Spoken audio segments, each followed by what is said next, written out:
del Hospital Clínico de Barcelona. Antonio es como un jugador local para nosotros, una persona que ha venido muchas veces a Colombia, además es una persona muy apreciada en el servicio de oncología de la Fundación Santa Fe.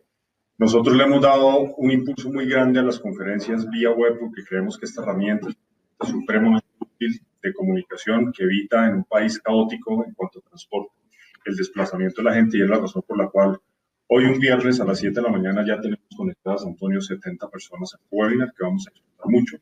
El tema que vamos a tratar hoy se concentra específicamente en el cáncer resistente a la castración, con los nuevos estudios disponibles en la literatura que han aparecido, del cual sé que Antonio conoce muy bien y ha participado en muchos de ellos como investigador.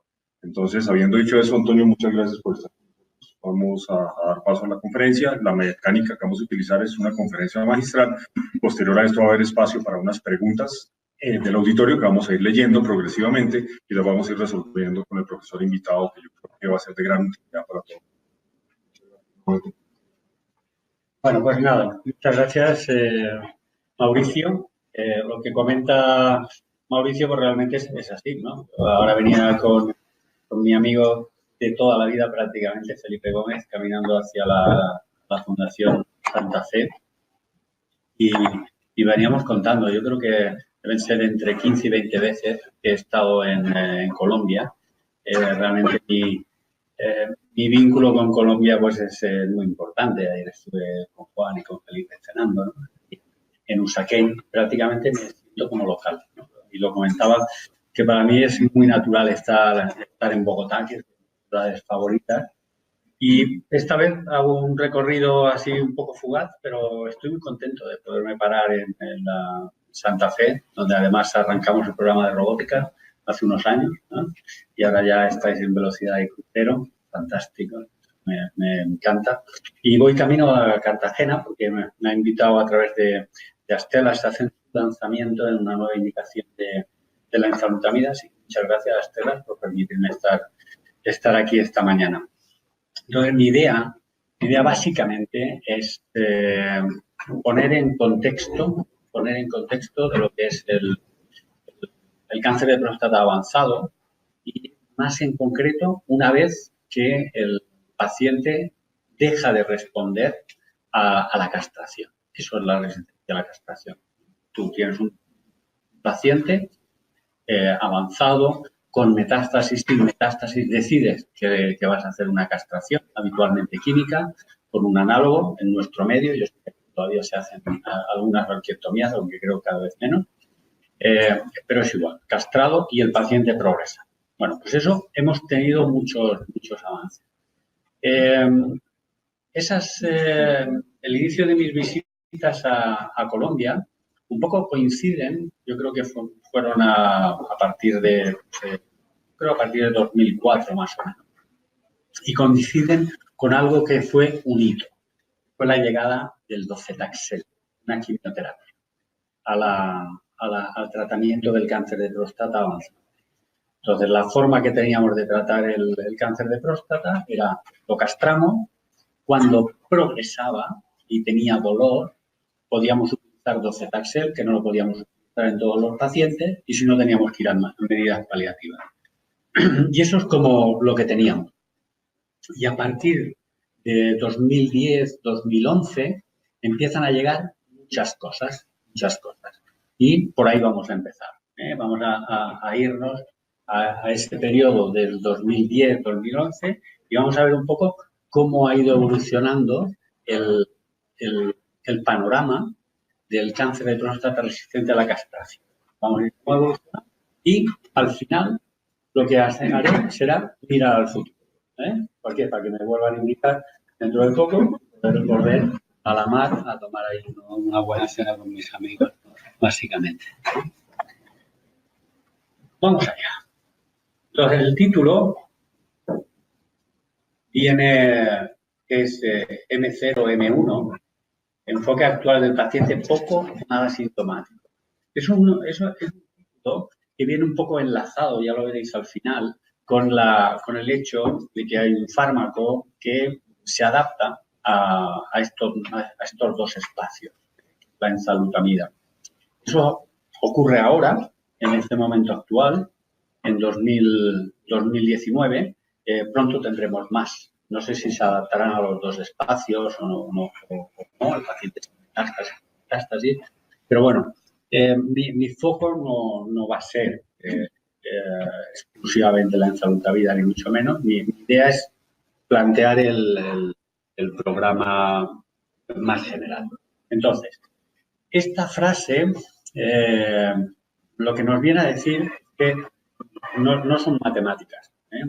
No son matemáticas. Nosotros veréis que casi siempre tenemos opción de varios medicamentos. Casi siempre. Casi todos los momentos del tratamiento vamos a tener opción de A, B, a veces A, B, C, D. Tenemos varias opciones. Por desgracia, al revés de lo que ocurre en muchos tumores, que tenemos marcadores, es decir, factores predictivos de respuesta. Si tú expresas tal proteína, si tú tienes tal alteración, vas a responder al tratamiento. En cáncer de próstata no es. Ya veréis que esto no es 100% cierto. Ya empezamos a tener algún tratamiento que nos viene definido por un marcador en concreto. Esos factores predictivos de respuesta. Entonces, lo que nos basamos básicamente son en factores pronósticos. Esta es la definición. Ya he empezado yo por ella, porque parece como muy complicada, ¿no? Que el nivel de testosterona sea menos 50, que haya una progresión por encima de 2, olvidaros. CTRC, cáncer de próstata resistente a la castración, la definición es absolutamente sencilla. Un paciente que esté castrado que progrese. Puede progresar por PTA, puede progresar clínicamente o radiológicamente. Cualquier paciente castrado que progrese es un paciente resistente a la castración. Muy fácil. Dejadme que os enseñe esta gráfica, que varía de unos países a otros. Esa proporción que yo pongo, la proporción que tenemos en Europa. La Europa occidental, porque la Europa oriental, una europea que sea, tampoco los datos son esos. Entonces, lo primero que digo es que la mortalidad del cáncer de próstata es del 20%. Mucha gente dice, no, el cáncer de próstata no mata. Tú no, mentira. El cáncer de próstata mata. 20%, Camilo, todos sabemos, y más tú que te dedicas muy bien también a la enfermedad avanzada, sabemos que mata. Ocurre que es un corredor de larga distancia, no es un velocista. Cáncer de próstata raramente te va a matar en menos de 3 años, en casi cualquier estadio de su diagnóstico, pero si le das suficiente tiempo, te acabará matando. Depende de la expectativa de vida. Ocurre que hay muchos pacientes que diagnosticamos con 70, con 75 y no les da tiempo a morirse de su cáncer de próstata. Bueno, nosotros tenemos 90% de enfermos que desarrollan metástasis una vez diagnosticado de cáncer de próstata y un 10% que debutan como cáncer metastásico. Yo sé que en Colombia hay grandes variaciones, probablemente el tipo de paciente que ve la Santa Fe se aproxima bastante a estos datos, pero sé también que si nos vamos al TOCO, más del 50% van a ser enfermos metastásicos de entrada, ¿de acuerdo? Esas proporciones no las guardéis demasiado. 90-100 sería en unos medios muy desarrollados, donde se hizo programas de diagnóstico. Pues bien, en esa proporción de 90 a 10, si el paciente hace una progresión después de enfermedad metastásica, de su diagnóstico de enfermedad a su muerte van entre 12 y 15 años. Si el paciente se diagnostica con metástasis, el tiempo es mucho más corto. Son solo 4 o 5 años de media lo que vive un enfermo metastásico. Pero, a pesar de ser muchísimos más los que diagnosticamos a la progresión, la mitad de la mortalidad viene solo de ese 10%. Por tanto, el enfermo metastásico es el enfermo realmente a riesgo de morir de cáncer de próstata. Bueno, pues he prometido hacer un recorrido histórico. Empezamos en 2004, allá a la izquierda. Veis en la columna en amarillo. 2004, ¿qué teníamos? Os lo he dicho, docetaxel. ¿Qué era docetaxel? Hasta entonces, lo único que teníamos era castración convencional. Orquiectomía bilateral análogos que te bajen la testosterona por debajo de 50. Muy bien. Gran revolución, 2011. Aparecen finales de 2010, 2011, 2012, vamos, por aquí. Aparecen de golpe 4 fármacos que son capaces de demostrar un aumento de supervivencia. De golpe de no tener nada, ahí tenemos 5 fármacos útiles en cáncer de próstata metastásico. De esos 4 fármacos nuevos, que los vamos a ver, la siguiente, ahí lo resumo, los 4 aumentan supervivencia. Y hay un radiofármaco, el radio 223, hay una nueva quimioterapia, el cabazitaxel. Básicamente hay lo que ha supuesto la gran revolución, hay dos fármacos hormonales nuevos, ¿no? Hablábamos de castración, niveles de testosterona por debajo de 50, pero tenemos 2 fármacos nuevos. El primero en salir es la viraterona. La viraterona actúa como un súper análogo. En vez de dejar la testosterona en menos de 50, la baja a 1, más o menos. Una reducción brutal. Y un año después aparece la enzalutamida, que actúa como un súper antiácido, capaz de bloquear a diferentes niveles. De hecho, tiene 3 niveles de actuación. Es capaz de bloquear esa testosterona. De hecho, la testosterona, que no tiene mayor importancia, es capaz de bloquearla a nivel celular. Bueno, ¿dónde se utilizan todos ellos? Se utilizan una vez que el paciente había recibido docetaxel. ¿Por qué? Porque si teníamos un fármaco que aumentaba supervivencia, aunque solamente lo aumentara en 2 meses, no era ético no utilizarlo.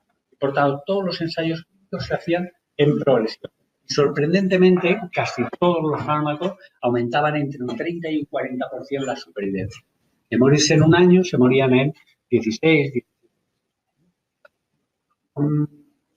Llegan, estas son los dos trabajos fundamentales que yo creo que son el tratamiento hormonal con la viraterona, con la enzalutamida.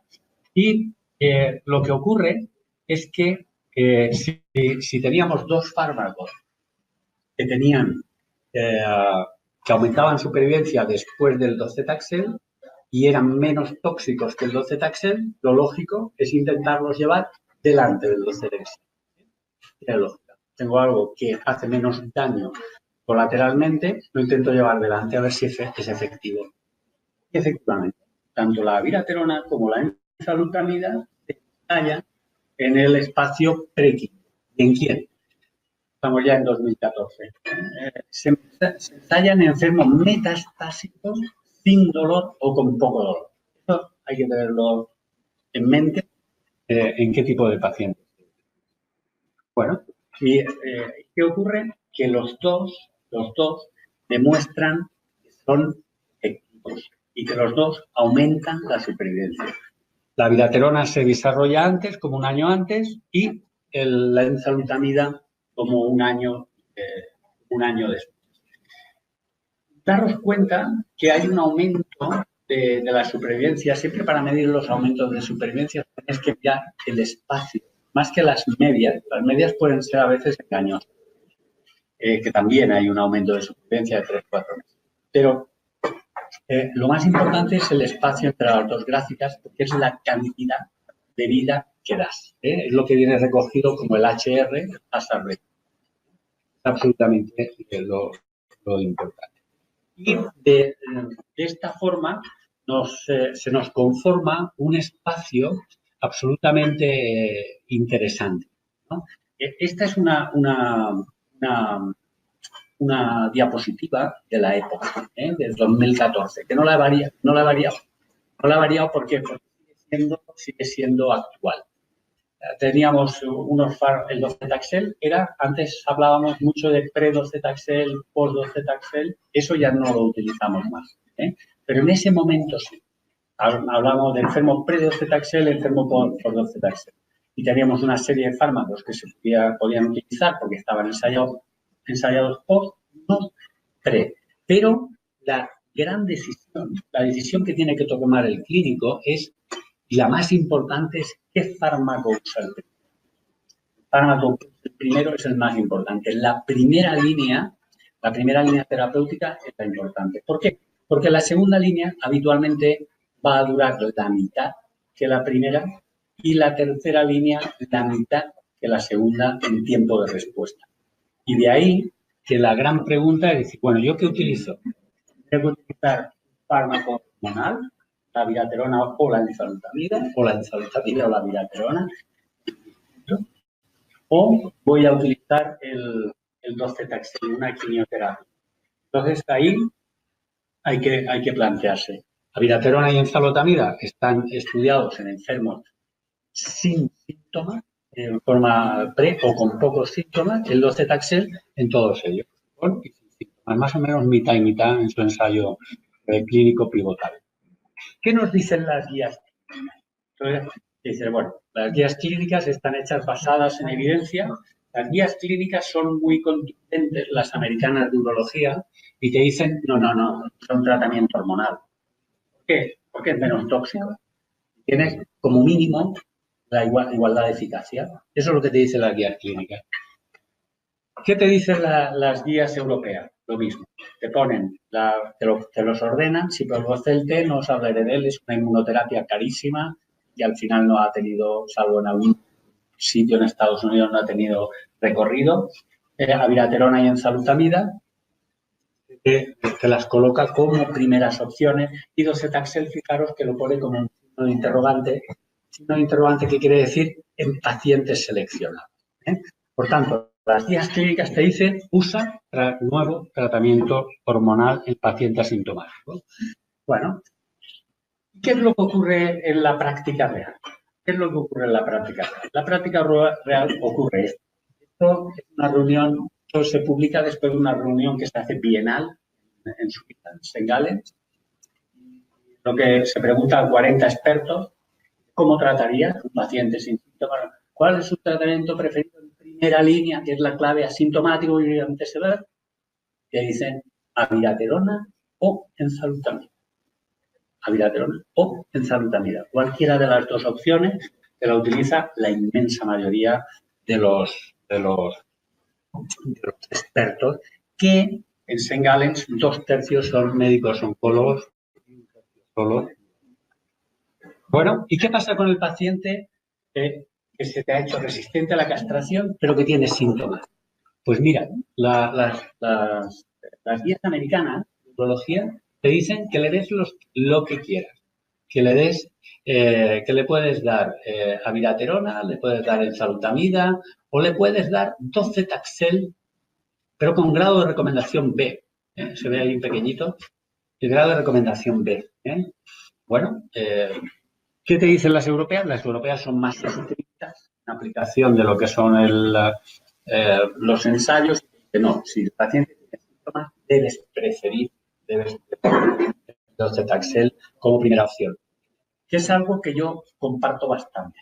Un paciente que tenga buen estado general, yo siempre pienso que hay que intentar utilizar al menos dos líneas, una hormonal y una quimioterapia.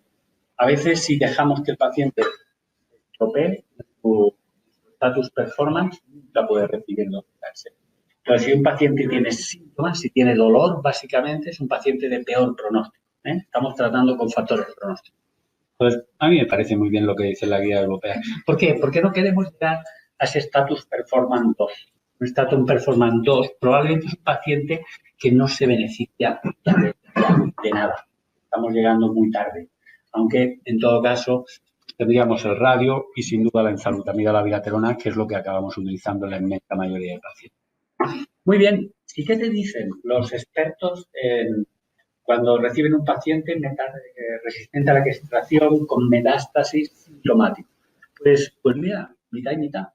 Hay quien te dice que le daría quimioterapia, hay dice que le daría con drogas hormonales, con la enzalutamida o con la viraterona.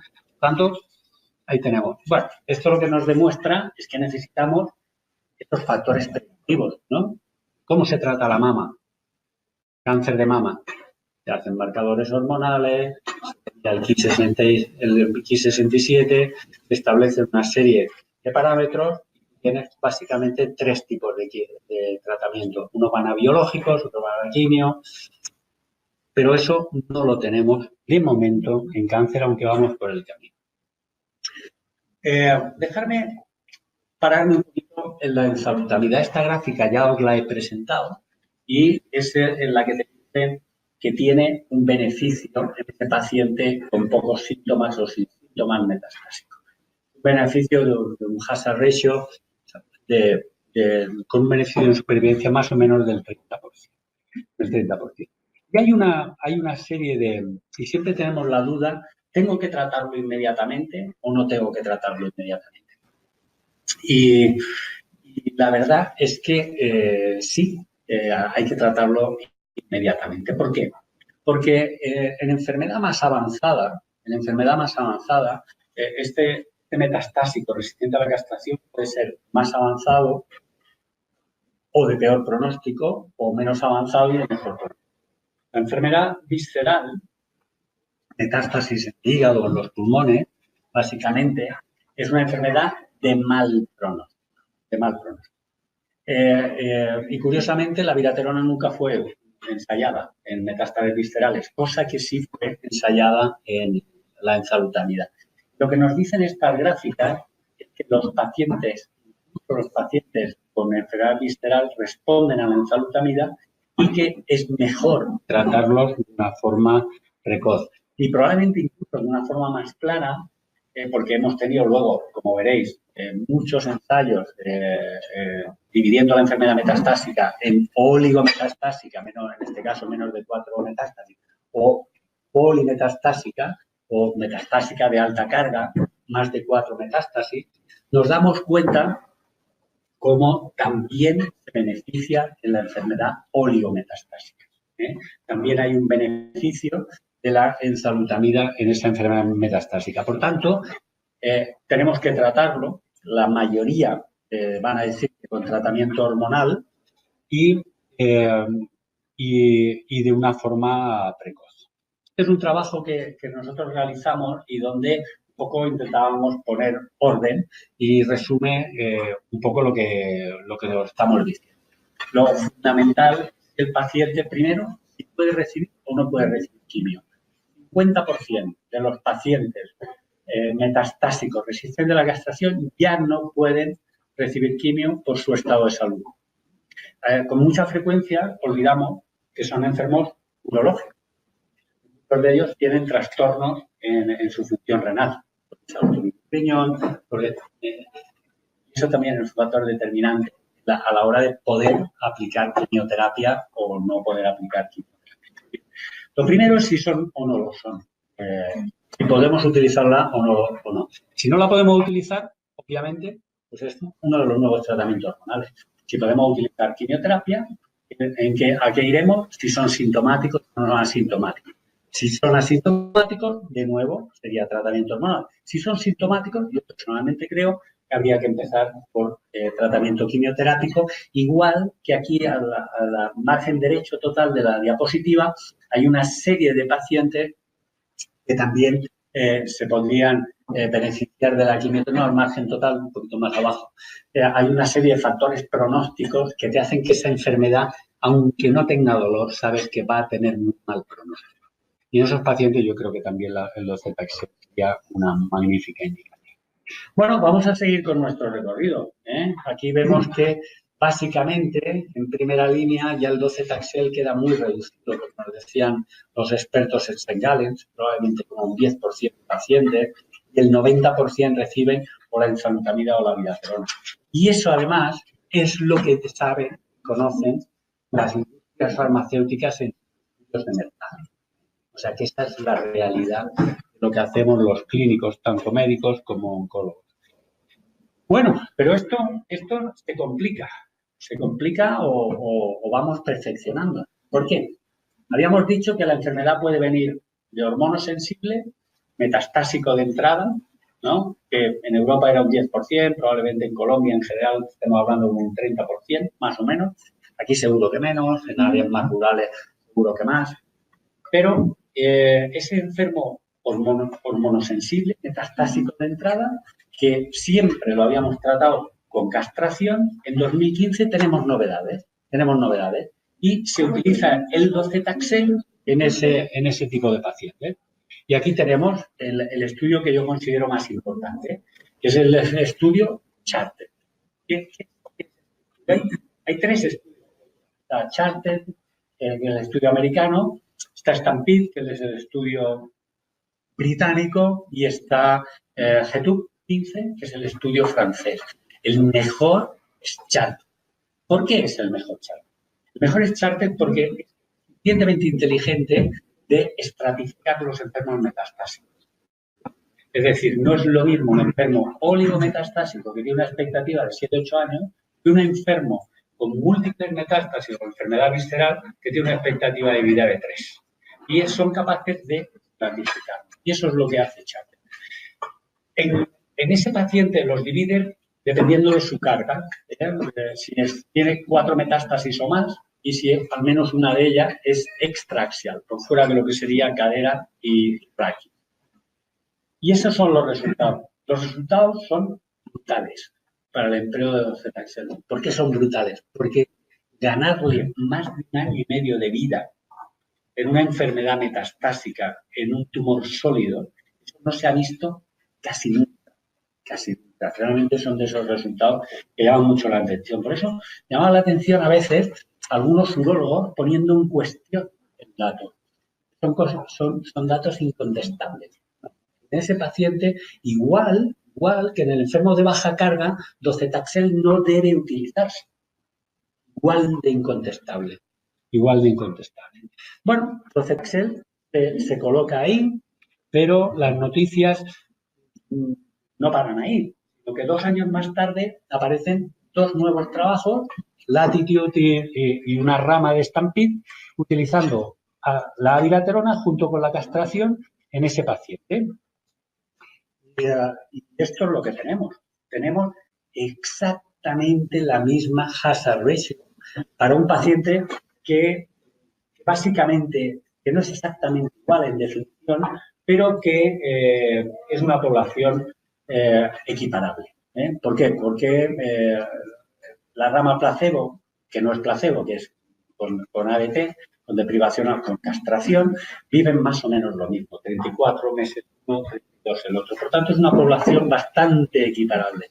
Pues en ese paciente de alto riesgo, de nuevo, vuelve a aumentar en 1 año y medio la supervivencia. ¿Qué quiere decir eso? Eso quiere decir que un paciente de alta carga o de alto riesgo metastásico debe recibir algo más, debe recibir que la castración, debe recibir el docetaxel o la abiraterona. Tenemos esas 2 opciones en este momento. Muy bien. Y vienen nuevos fármacos.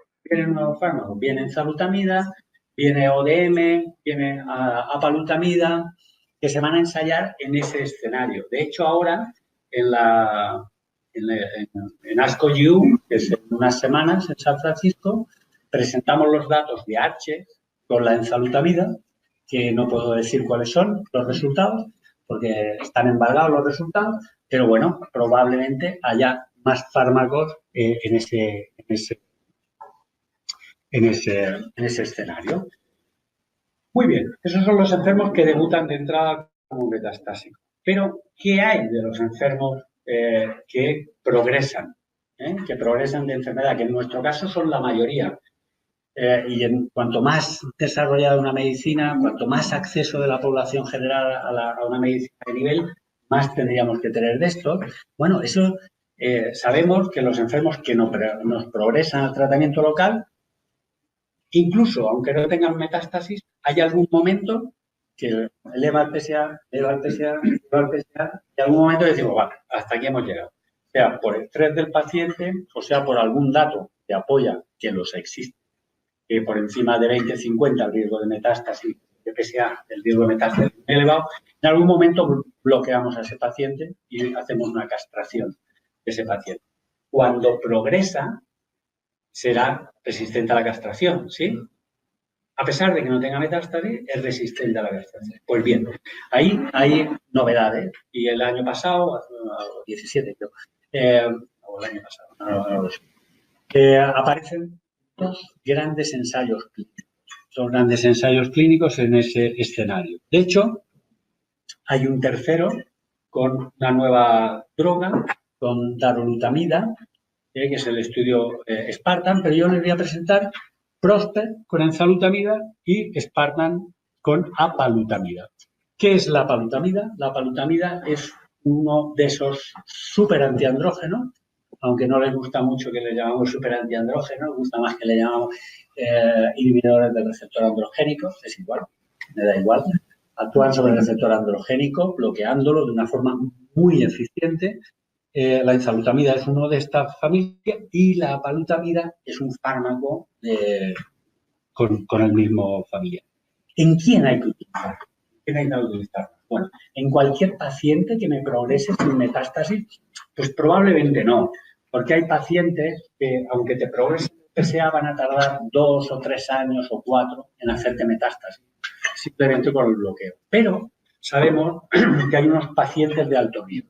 Y esos pacientes de alto riesgo vienen determinados por el PSA doubling time.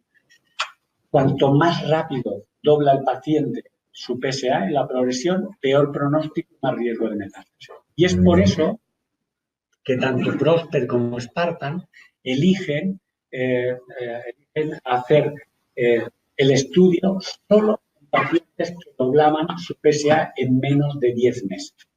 Pero al final, cuando reclutas los pacientes, te das cuenta que Prosper es una población realmente muy agresiva, PSA doubling time de menos de 4 meses, y Spartan agresiva, PSA de menos de 5 meses, PSA doubling time de menos de 5 meses. ¿Se entiende hasta aquí? ¿O voy liando demasiado? No lo voy liando. Bueno, no es fácil. Bueno, pues vamos a ver qué tenemos, porque al final este es el perfil de paciente. El perfil de paciente para ponerle cara, para ponerle cara a qué tipo de paciente. Son ensayos clínicos en pacientes que los dos tienen una mediana de edad de 71 años. El típico, la típica persona mayor, pero realmente no es el anciano ya que ves que está al final cerca, pero bueno, 71 años, no está tan mal. Igual tiene un poquito más, pero bueno, como ha comido mucho, se ha envejecido. Vamos a Prosper y a... Yo por eso no como, a veces me quedo joven. Pero no tampoco lo consigo. Estos son los ensayos que hay. Fijaros que los presento a la vez. Spartan con apalutamida, Prosper con enzalutamida. Son dos ensayos clínicos en ese tipo de paciente sin metástasis, pero que ya no está respondiendo a la castración. ¿Vale? Y el PSA les sigue elevando y les sigue elevándose de una forma rápida. Hemos visto en menos de 4 meses en Prosper, en menos de 5 meses en Spartan. ¿Cuál es el objetivo primario? El objetivo primario en los dos estudios fue metástasis free survival. Es decir, el tiempo que tardaban en hacerse metastásico. Fuera por progresión retroperitoneal ganglionar, metástasis ósea, metástasis visceral. Y de nuevo tenemos resultados brutales. ¿Por qué? Porque lo que se esperaba, era tener una hazard ratio del orden de 0,60, 0,65, es decir, un beneficio del 30-35%. Que se obtuvo el doble. Un beneficio de la hazard ratio del 0,29, 0,28, beneficio de más del 70%. ¿Qué es lo que dice ahí? O sea, el tiempo pasábamos de tener metástasis en poco más de un año, a tener metástasis en más de 3 años. Una barbaridad. El tiempo de retraso es una barbaridad, ¿no? Un paciente que poco más de un año, me voy 3 años más tarde. Bueno, no está mal. Y lo bueno es que en los dos ensayos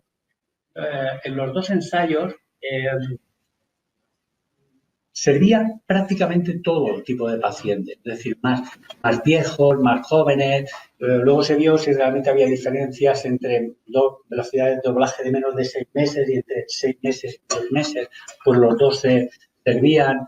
si eran norteamericanos, si eran europeos, si tenían nada de dolor o un poco de dolor, si eran Gleason 7 o 8 más, todos funcionaban, ¿vale? Lo cual es una muy buena noticia, una muy buena noticia. ¿Y eso con qué? Bueno, dice, bueno, ¿qué pago? ¿Qué me dejo por el camino? Efectos secundarios. El perfil de efectos secundarios, pues es benigno. La enzalutamida, la palutamida no sabíamos mucho, era nueva en el mercado, pero la enzalutamida no. La enzalutamida la estamos utilizando nosotros en ensayo clínico desde el 2010, los ensayos clínicos primero. Sabemos que es un fármaco seguro, que tiene sus cosas sus características de clase. Ahí, fijaros, voy a empezar por la palutamida. La palutamida, pues vemos que hay cosas que son cosas de fármaco de clase, de estos súper antiandrógenos, el receptor androgénico, por ejemplo, el cansancio. Al principio, el cansancio, la primera, es muy característico de la palutamida, de la enzalutamida, que raramente son grado 3, claro, que solamente un 1% hace ese tipo de cansancio que realmente te obliga a retirar el fármaco. Y luego hay algunas cosas particulares de la palutamida que no las tiene la enzalutamida. Pues rash cutáneo, que es muy llamativo y te obliga a tratamientos locales. Luego hay algo que preocupó mucho, como eran las caídas y las fracturas. Caídas y fracturas. Hay caídas 15 versus 9 en placebo y fracturas 12 versus 6,5. ¿Vale? Esas caídas probablemente es una acción central de la palutamida. Probablemente una acción central. Y hay algo que sí que también es característico de la palutamida, que es el hipotiroidismo. Hasta un 8% se hacen hipotiroidismo, por tanto, tienen que hacer una TSH en todo y en algunos empezar con tratamiento hormonal. Muy bien. Y en Prosper no tiene esas cosas específicas. Lo que llamó la atención en el ensayo era que había, aunque la proporción, veis que en APA placebo era 1,2 a 0,3 y en Prosper 3:1, la misma proporción, bueno, el número total de muertes durante el ensayo, no debidas a progresión, era, alarmó. Lo primero, y este es el resultado de la gente que se murió, ¿no? En un grupo y en otro. Hay que recordar que esto es un ensayo 2:1, es decir, 2 pacientes recibían la enzalutamida y 1, por tanto, esperaríamos el doble de muertes en el grupo placebo, el doble, pero de todas formas también habría más. Pero el placebo progresaba en poco más de un año. El grupo de enzalutamida progresaba en más de 3 años. Por tanto, habría que multiplicarlo por 2 y luego por 3. La lista se nos haría prácticamente. Si miramos por qué se han muerto, realmente no vemos una relación con el uso del fármaco. No la vemos. ¿Cuál es mi interpretación? Mi interpretación, y lo he dicho siempre, lo digo en cualquier foro, mira qué bien, empezamos a cronificar una enfermedad potencialmente mortal. Es decir, la gente se muere de otros motivos no relacionados con su cáncer de próstata, ¿no? Pero bueno, esto ha tenido su más y su menos, ha sido de los más. Entonces, yo quiero volver a los 2 años. Esos 2 años del tiempo en que tú desarrolles metástasis. Realmente 2 años dan para mucho. Realmente puede marcar un antes y un después en tu vida. Y yo soy de los que sí que peleo por esos 2 años. Creo que son fundamentales. ¿Por qué lo digo? Porque vamos a supervivencia global. Supervivencia global, esa es mi niña. Guapa, Y el que diga que no, ya verá. Se las tiene conmigo. Porque hay que ver realmente a los fármacos, les pedimos que den supervivencia global. Pero supervivencia global aquí es un endpoint secundario. ¿Por qué es un secundario? Es un endpoint secundario porque estamos hablando de pacientes que tienen una expectativa de vida de 7, 9 años y que después de este fármaco van a recibir diferentes fármacos. No vamos a poder controlar los diferentes fármacos. Por tanto, uno, no podemos esperar a esos 8 años para tener resultados todos los que se mueren. Ya veis que pues del 70 y del 80%, respectivamente, los tratados, son del 20 y del 30%, ¿no? Cuando yo veo hacia dónde se me va a ir, pues la mediana se me va a ir. Hay prospecciones de lo que van a vivir y es 8,8 años. Hay prospecciones hechas, parece que van a vivir 8,8 años. Los enfermos tratados con enzalutamida y también con apalutamida van a vivir esos 8,8 años, mientras que los que no la reciben vivirían 7 años. Pero eso son prospecciones. Pero bueno, en este momento los datos son inmaduros a pesar de que no tan inmaduros. Con el número de eventos vemos que las P rondan la significación P007 y P015, aunque no es el endpoint primario. No es el endpoint primario. Lo primero que hay que ver es si hay una correlación entre metástasis y survival, el tiempo era el endpoint primario, supervivencia global, y en el estudio Spartan de la apalutamida ha sido estudiado y nos dicen que sí, que hay una buena correlación entre metástasis free survival y supervivencia global. Pero realmente en el ensayo clínico yo dudo, con el añadido de nuevos fármacos sobre la rama placebo, de que esas curvas al final marquen diferencias. ¿Por qué? Porque al año y pico, cuando han progresado al no recibir nada, se les ha dado un fármaco, con lo cual ya las diferencias que no queden establecidas en esos primeros tiempos van a quedar de alguna forma corregidas, con lo cual va a ser difícil. Pero en cualquier ensayo lo que miramos es tiempo a la metástasis, tiempo a la progresión. Eso se justifica, no justificas aumento de supervivencia si realmente aumentas la calidad de vida o no la perjudicas. Y tanto en uno como en el otro, y estos son datos de Prosper exclusivamente, se ve cómo no se deteriora y se deteriora más rápidamente la calidad de vida de los pacientes que no reciben el fármaco. Bueno, algunas reflexiones sobre esto para ya ir yéndonos hacia el final de la charla. Algunas reflexiones importantes para pararnos aquí. Hemos visto esas P's, 007, 015. ¿Qué significa una P007, una P0? Bueno, pues una cuestión,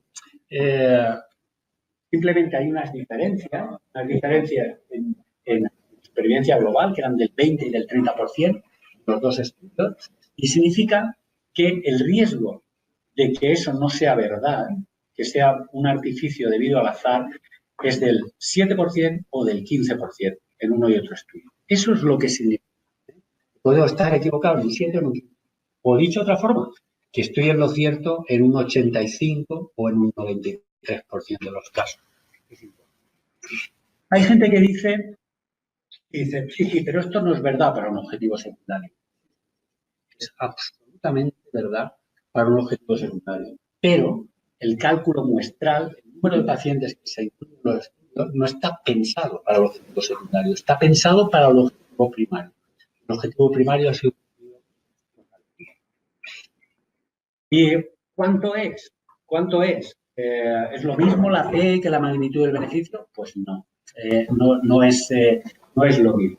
El beneficio de esa hazard ratio está estimado en que aumentaríamos la supervivencia en probablemente año y medio, 2 años. Por eso, de pacientes que tienen una estimación de vida de 7 años, pasaríamos a esos 8 años y medio que yo os hablaba antes. Yo creo que son datos muy, muy importantes. Los estudios tanto de Prosper como Spartan con enzalutamida y apalutamida retrasan las metástasis de una forma brutal. No sabemos el impacto en supervivencia global. Sabemos que la progresión es un subrogado de supervivencia, pero aunque no lo aumentara, sí que aumentamos la calidad de vida. Y luego sabemos que algo interesante, que no lo he mostrado aquí, y es que a la progresión de la ensalutamida o de la progresión de la apalutamida, y está visto en el estudio Spartan, con la apalutamida podríamos volver a utilizar la abiraterona. Algo interesante. Bueno, y esto me lleva a esta figura que yo cuando era más joven admiraba muchísimo. ¿Por qué la admiraba? A von Eschenbach, pues aparte de ser el director del National Cancer Institute, era urólogo.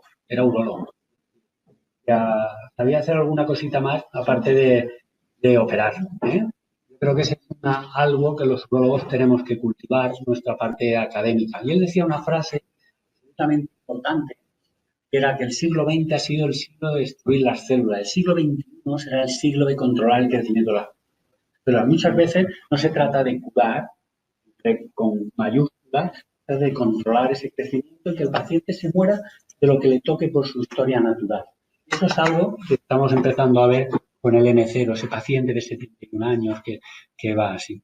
Bueno, tanto es así que la FDA aprueba la ensalutamida inmediatamente y también nosotros somos un poco más retrasados en todos los aspectos, en Europa somos muy conservadores, también la Agencia Europea del Medicamento aprueba la ensalutamida y ahora está solamente pendiente de precio, de ver en qué precio se vende en esta indicación para tenerla en el mercado. Entonces, ¿cómo nos queda? ¿Cómo nos queda esto? Bueno, pues nos queda, curioso, nos queda enfermo metastásico de entrada. Hay unos enfermos que todavía solamente reciben castración. Básicamente oligometastásico. Un reciente análisis de Stampede te dice que también el oligometastásico se beneficiaría de abiraterona. Pero bueno, todavía hay enfermos que vienen solo con ADT, por lo que hay que dar es o la enzalutamida o la abiraterona y a la progresión intentar siempre dar fármaco tóxico, más tóxico. Hay pacientes que son el modelo Charter, metastásicos de alta carga, que reciben la castración más los 6 ciclos de docetaxel y el siguiente paso, pues de nuevo será un tratamiento hormonal y luego pues nos queda el resto. Tenemos el paciente Latitude, que recibe hormonal más abiraterona y que el siguiente paso, en mi opinión, sería el docetaxel, cambiar de línea y posteriormente tendríamos la enzalutamida o el radio. Y tenemos el MC, al que he dedicado gran parte de mi presentación. Son pacientes que ya han recibido enzalutamida o apalutamida y que, en mi opinión, el siguiente paso sería abiraterona, aunque esto es discutible si no podría ser el docetaxel, cambiar el orden de uno por el otro. Y eso es basado en algo que hay en Spartan que lo hace único. Es decir, los pacientes que recibieron apalutamida, luego, en su gran mayoría, porque era de la misma compañía, de Janssen, se les ofreció seguir el tratamiento con abiraterona. Y midieron no la primera progresión a metástasis, sino cuando hacían más de dos metástasis. Nos dábamos cuenta de que realmente fijaron las curvas que esperamos. La curva roja, el 50% de eventos, aproximadamente a los 7 años. Realmente estamos en un tiempo maravilloso de intentar cronificar ese paciente de 71 años, llevarlo a su expectativa natural de vida. Al final, y vuelvo de alguna forma al principio, como no tenemos factores predictivos, esos marcadores, tenemos que poner en sopesar muchas de las cosas, ¿no? Hay que sopesar, pues, si el paciente es metastásico, si no lo es, su estado general, si puede recibir quimio o no lo puede. No perder la oportunidad, que no se nos deteriore el paciente para poder recibir el máximo de líneas terapéuticas, ¿no? Es realmente un poco juego artístico. Realmente el futuro. El futuro debería ser huir de esto. Necesitamos factores predictivos de respuesta. Factores predictivos de respuesta. Y este es un paciente que era profesor de nuestro hospital, paciente de 70 años, que llegó con una enfermedad metastásica, con una de 300, con metástasis ósea, Gleason 7, y con un atrapamiento bilateral de los uréteres. Trabajamos localmente para que no se nos muriera, incluso reimplante bilateral ureteral, funcional. Lo hemos hecho 2 o 3 veces, pero que acabó funcionando, porque tuvo una magnífica respuesta al agonista con un PSA nadir indetectable, y ahí le hicimos un reimplante ureteral bilateral y al menos preservó su función renal durante mucho tiempo. Es algo excepcional, ¿eh? Al año siguiente hace una recurrencia bioquímica, no con un PSA de 10, y en ese momento le damos abiraterona porque teníamos un ensayo clínico y maravilloso. Otro PSA nadir indetectable. Muy bien. Y en el 17 hace una pequeña elevación de PSA, se nos va a 6 y nos aparece con esto. Enfermedad visceral y, bueno, ¿qué hemos hecho ahí? Hemos estado seleccionando esa clona que era la letal. Hemos ido controlando toda la parte hormonosensible, pero se nos ha escapado esa clona letal. Por tanto, seguramente no lo hemos hecho perfecto. No lo hemos hecho perfecto.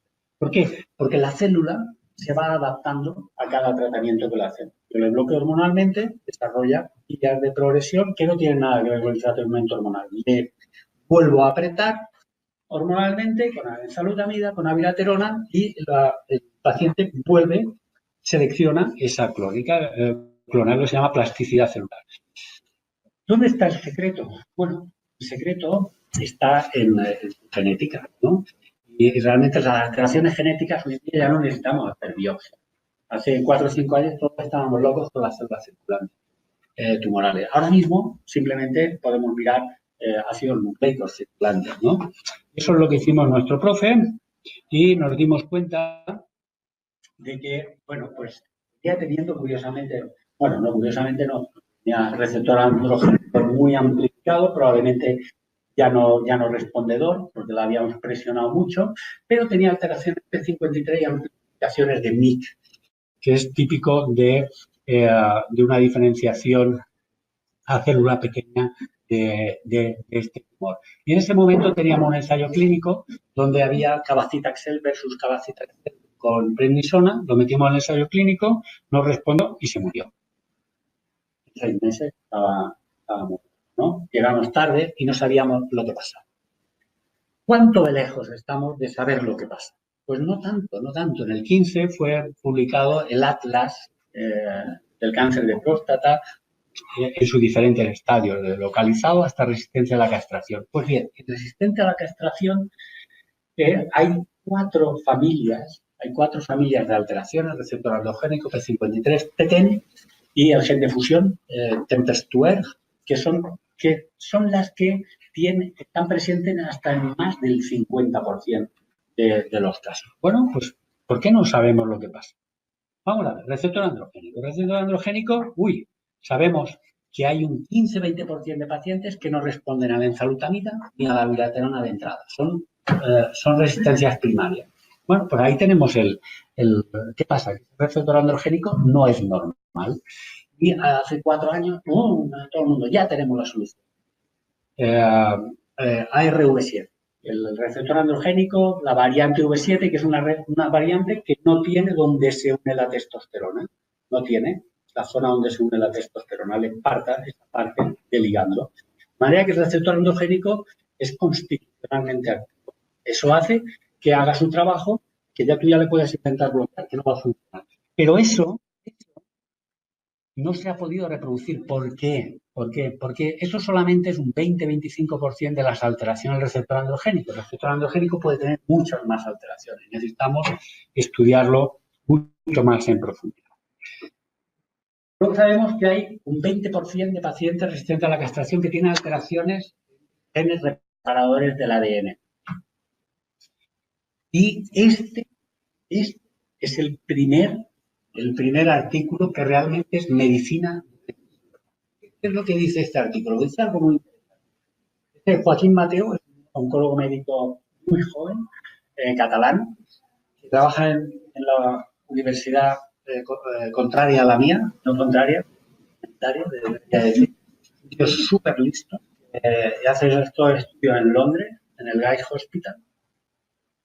Y que lo que hace es, sabemos que hay una serie de pacientes con alteraciones de la reparación del ADN. El más conocido, BRCA 1 y 2. ¿Por qué es tan conocido BRCA 1 y 2? Cáncer de mama, ¿no? Pues también en cáncer de próstata tiene trascendencia BRCA 1 y 2. BRCA 2 es muy importante, lo que no tiene esa penetrancia de más del 80% que tiene en las mujeres, ¿no? Que si tienes un BRCA 2, casi seguro que va a hacer un cáncer de mama. En cambio, en el hombre, esa penetrancia es como del 25%, pero sabemos que esos enfermos que llegan a resistencia a la castración, aproximadamente el 20% tienen defectos en BRCA o alguno de los otros genes reparadores. Y eso se puede estudiar fácilmente.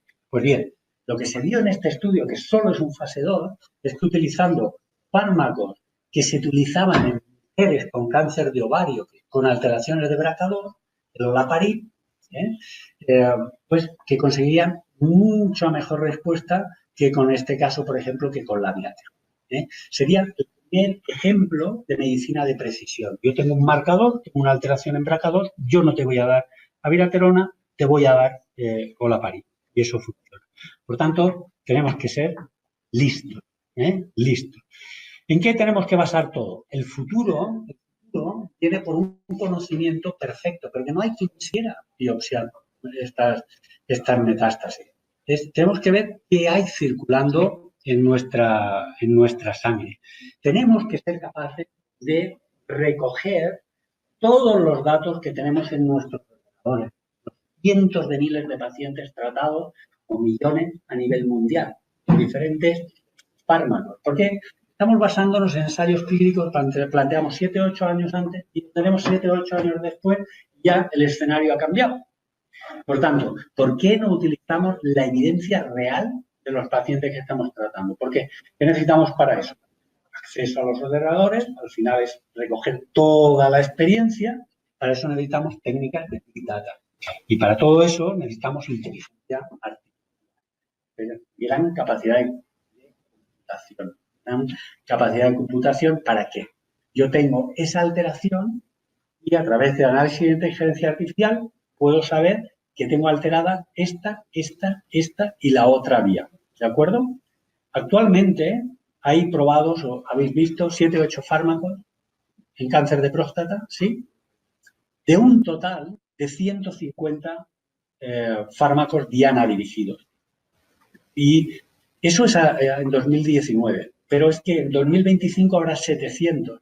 ¿Por qué yo no puedo utilizar olaparib del cáncer de mama, que hemos visto que era eficaz en cáncer de próstata? Necesito dar esa alteración con la vía que está expresada y con la batería de fármacos que tengo. De ese análisis podemos hacer una medicina personalizada, una medicina de precisión. Bueno, y con eso acabamos. Espero que hayamos hecho un repaso del cáncer metastásico en estos 55 minutos que he estado hablando y que pues, os haya sido de interés. Perdón.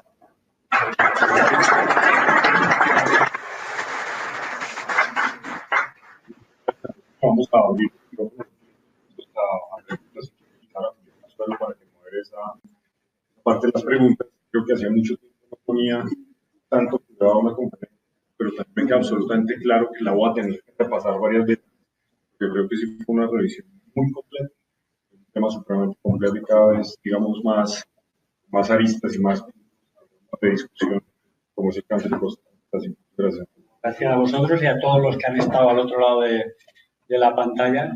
Parece que son también unos cuantos. Tenemos casi 120, cada 7 de la mañana. Un saludo a todos los colombianos.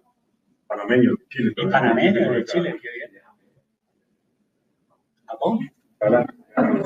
Bueno, Japón el próximo congreso japonés, nacional japonés, en abril estoy en Japón con ellos, digo por el japonés, te doy la charla de la IAU, la nuestra europea, y estaré allí en Japón. Bueno, por lo pronto, hormonal, un tratamiento de segunda línea si el primero ya ha fallado. El tratamiento hormonal de base, la castración, sigue siendo importante. Hay dos motivos. El primero es que todos los ensayos clínicos han sido hechos manteniendo la castración. Ese es el primer motivo. La evidencia científica te lleva ahí. Y el segundo es que tú quieres seguir teniendo controladas esas clonas hormonosensibles, probablemente. Y por eso la norma es dejarlo. Otra cosa es que si un paciente ha estado pues 6, 7 años bloqueado, es improbable que aumente su cifra, que recupere su testosterona. Pero es un tema diferente. En general, lo normal es mantener el bloqueo hormonal. Para siempre. La paciente que empieza con bloqueo con análogos, muere con análogos, digamos, de alguna manera. A no ser que tú vayas controlando tus testosteronas y vayas viendo que realmente esa testosterona no supera los 20 o los 50 nanogramos.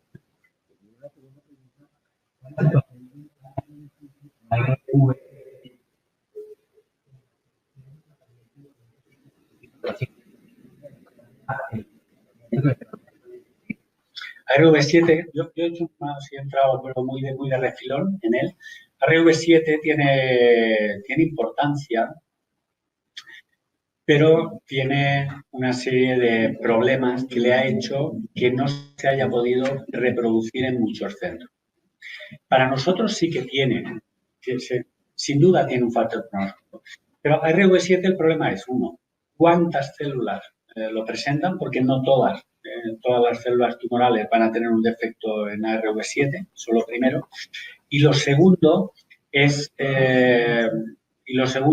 que en general, un paciente que tiene un defecto en ARV7 va a responder peor a los tratamientos hormonales, pero si es un pequeño porcentaje de células, te va a seguir respondiendo. Pero en general diríamos que no sería un buen candidato a recibir ese tratamiento hormonal. De todas formas, ARV7 en pacientes tratados en primera línea no es frecuente encontrarlo alterado. Y lo que sí que creo que es importante poner en contexto es que ARV7, alteraciones de ese tipo, son solo una cuarta parte del total de receptores androgénicos que de alguna forma están tarados y sobre los que no podemos actuar. Sería como una cuarta parte. Hay 3/4 partes que tienen otro tipo de alteraciones que ARV7 no las caza. Yo creo que no, como está pasando sistemáticamente, no tenemos que ir a un único marcador, tenemos que buscar pues, receptor androgénico. Tenemos que tener un panel de diferentes alteraciones que puede tener el receptor androgénico, de manera que yo pueda decir, receptor androgénico no me funciona, o va a ser constitutivamente activo. Por tanto, no me van a funcionar los tratamientos hormonales, pero huyendo de lo que es un marcador único. Adelante. Dos preguntas. La primera es, lo que le llama a uno la atención cuando tú empiezas a mostrar el tiempo es como todos los medicamentos empiezan muy tardíos en la enfermedad y cada vez hay más evidencia para empezarlos más temprano. La pregunta sabría, antes de que tengamos acceso al BRCA, a la ARV7 o lo que sea, algo que clínicamente o patológicamente yo puedo decir, mire, probablemente va a progresar y de pronto empiece mucho más temprano, no esperar a que sea resistente a castración, pero empezar antes con este tipo de medicamentos. Y la segunda, que es lo que mencionaba Julián, si van a ser pacientes crónicamente castrados, no deberíamos migrar también a castración quirúrgica y no a análogos todo el tiempo.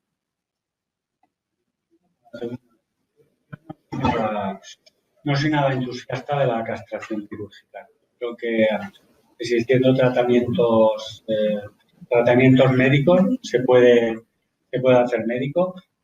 Es probable que con el tiempo puedas espaciar esos análogos trimestrales, seguramente te acaben dejando castrado el enfermo durante más periodos. Y yo soy nada fan de la orquiectomía quirúrgica.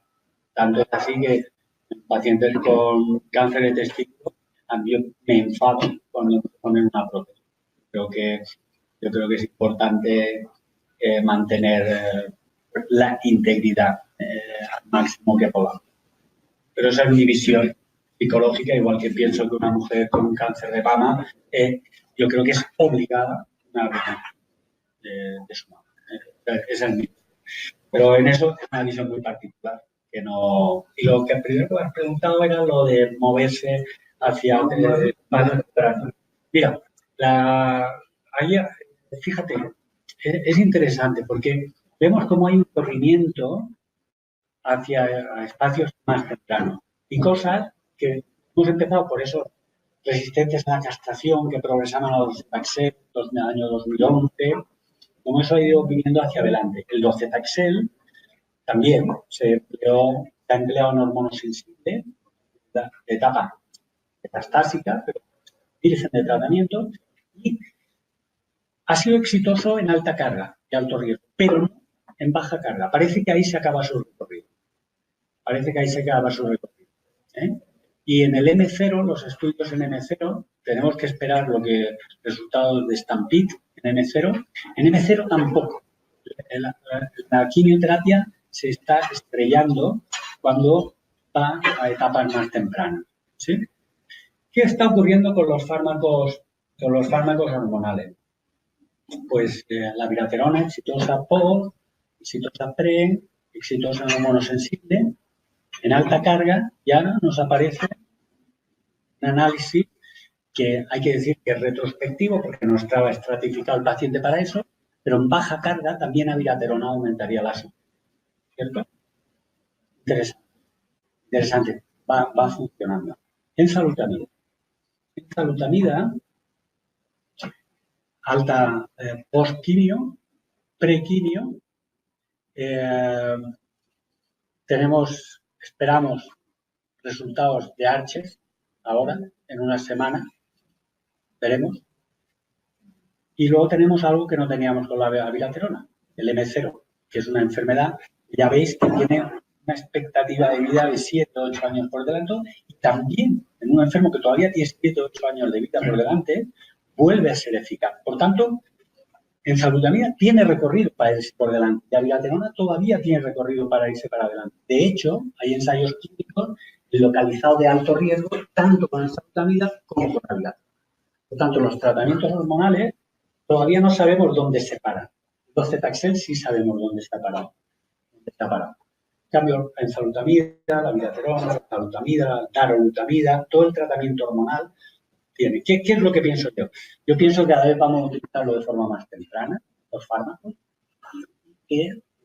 donde va a estar, porque el enfermo es más virgen de tratamiento en esos momentos, va a tener respuestas del 80-90% a los tratamientos hormonales, y que a partir de ahí sí que va a ser absolutamente necesario saber qué está pasando y saber hacer una medicina mucho más de precisión y elegir las múltiples opciones. Eso es como yo. Bueno, pues agradecemos una vez más al profesor Alcaraz su invitación, agradecemos su participación, su charla, que por supuesto ha sido de mucha ilustración, sobre todo para los que no somos muy entendidos de cáncer de próstata. Pues creo que la conclusión de parte de todos es que gracias por venir, esta siempre será su casa. Muchas gracias, doctor Alcaraz. Gracias muy fuerte a toda Colombia, a los países también que lo habéis conectado. Sobre todo, muchísimas gracias a Estelas, muchísimas gracias a la Fundación Santa Fe, que siempre me coge con cariño.